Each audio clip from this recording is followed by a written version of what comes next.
Ladies and gentle, seatbelt first. Seatbelt first. Ladies and gentle hands. So today, we will be discussing the emotional sports fan versus reality. Now, what's an emotional sports fan, you may ask? I would define it as someone who puts their expectations of a team over the reality of what athletics is. Some people like to say in football, any given Sunday, right? Any team can beat any team. It's true.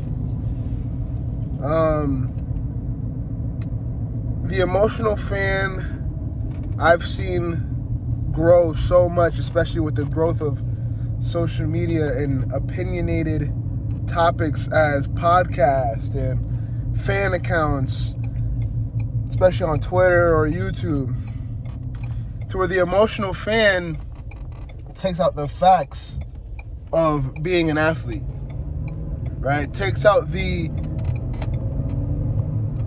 reality of slumps, the reality of off nights, the reality of losing streaks, the reality of losing in general. The emotional fan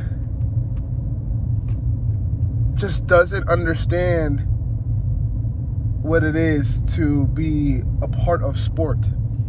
So the emotional fan takes away the idea that there can be no wrong to my team. My team is perfect, so they must perform perfect. This is the emotional fan.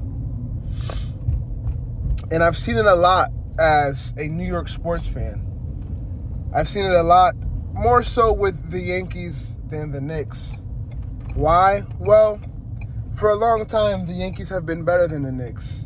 I feel like that change has flipped, where I feel more confident in the Knicks' success than the Yankees' success. But with the Yankees playing a harder sport in baseball, the emotional fan, I feel like, doesn't understand the levels of difficulty baseball is and the success of just putting bat on ball.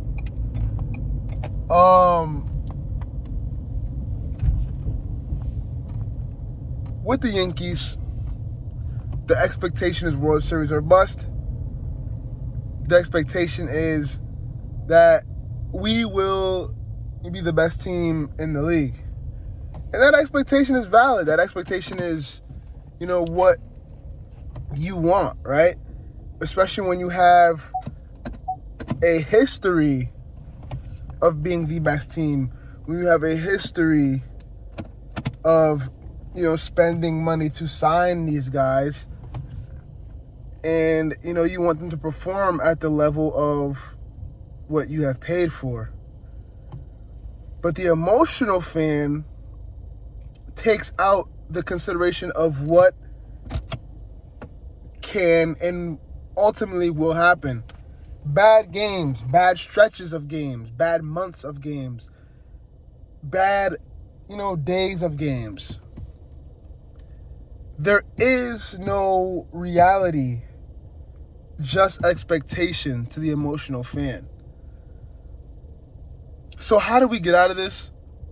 We have to watch more ball. Simple. Whether this is football, basketball, soccer, tennis, hockey, lacrosse, golf, the expectation ultimately is outgrown by reality. So if we come in as a fan, I want my team to win, of course, but I'm not going to deflect the reality of the situation.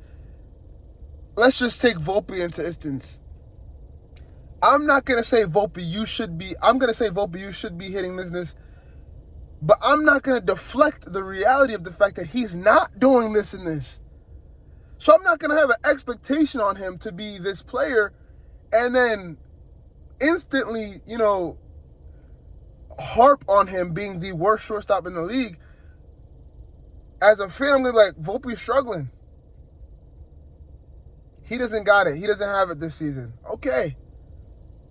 But the emotional fan takes it a step further. Diminishes the player. Boos the player. The emotional fan doesn't know ball. The emotional fan probably wasn't an athlete. But does every fan have to be an athlete? Absolutely not. But I feel like every fan should have a level of knowing ball. Every fan should have a level of ball knowledge. I feel as the emotional fan has 0 levels of ball knowledge. But yeah, I hope you have a great day.